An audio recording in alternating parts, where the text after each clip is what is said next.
Lisinge, you are Chief of Section Energy Infrastructure and Services at the United Nations Economic Commission for Africa. Welcome to the Rome UNDP Center for the third International Advisory Board meeting here at Rest for Africa Foundation. Great to see you. Thank you for having me. It's a pleasure to be here. Wonderful. I'd love to ask you for your take on one or two angles based on what we're discussing here today. We see that the global energy transition is gathering momentum around the world. We see this in investment levels reaching new record highs and really setting a direction there. But somehow there's a disconnect with Africa because that investment is not flowing to Africa as much as we need to see it. In fact, the numbers show that renewables are critically underfunded in Africa.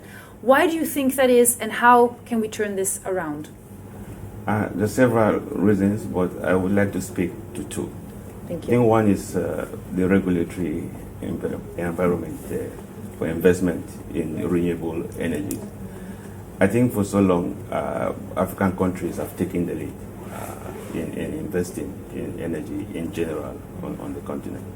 The private sector has not been as involved as one would have expected.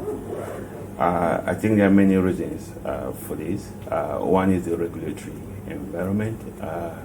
The regulatory environment is not such that it encourages the private sector to invest in renewable energy in many African countries. And there are three points one could speak to. One is the openness, transparency of the regulatory environment. Many African countries do not still have the strategies, the plans, or even the target to show to the investors that they are ready to champion private sector, to attract private sector investment.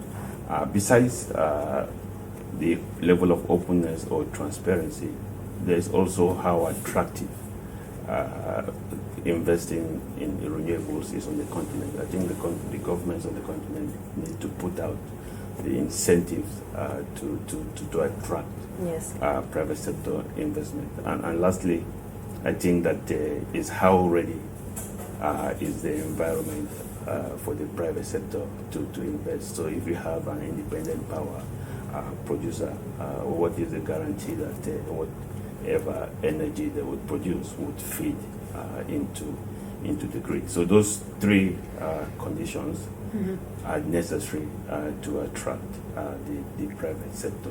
I think the second reason one could talk about is that of the perception of risk. I think that there's a perception of very high risk in investing in African countries, and there are a number of risks one could point out, and first and foremost is that of commercial risk. How are we setting that the energy that will be generated, there will be a ready off-taker, and that the private sector will be able to recap its expenditure.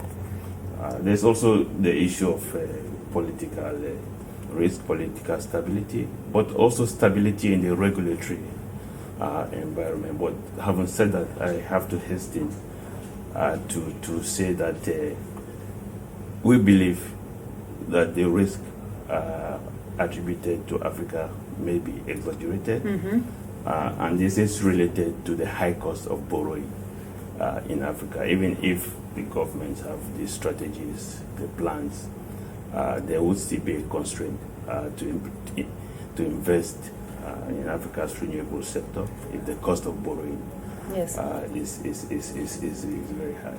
Now that this leads to some of the solutions. How do we solve this problem? I think first and foremost, the governments have to be transparent.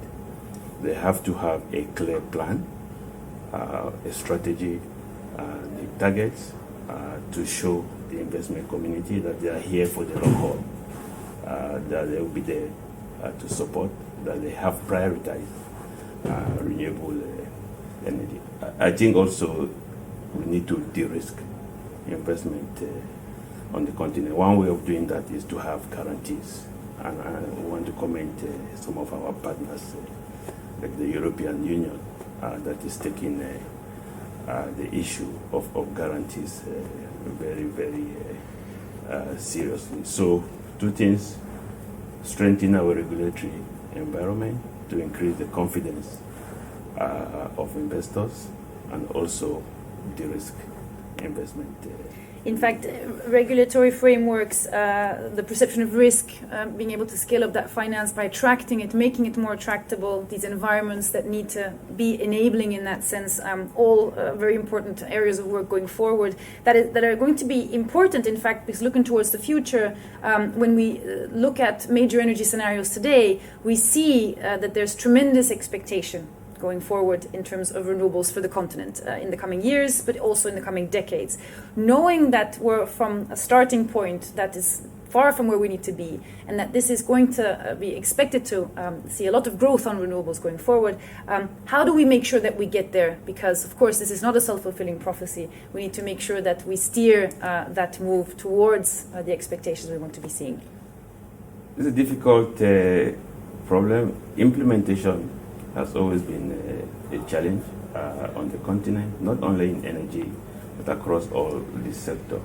I think the good news is that we are seeing a lot of partners, be it the United Nations, be it the private sectors, foundations like Rest for Africa. I think we all need to come together.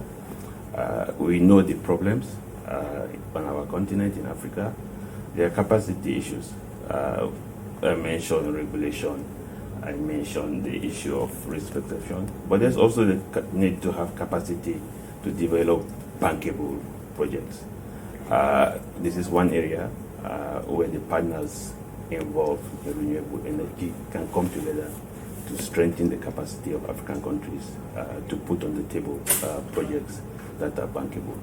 I think the partners can also work with countries to ensure that they undertake the necessary reforms that would attract the private sector to invest in the energy sector. Implementation, capacity building, making sure that the project pipeline gets built for both sides of the aisle, let's say.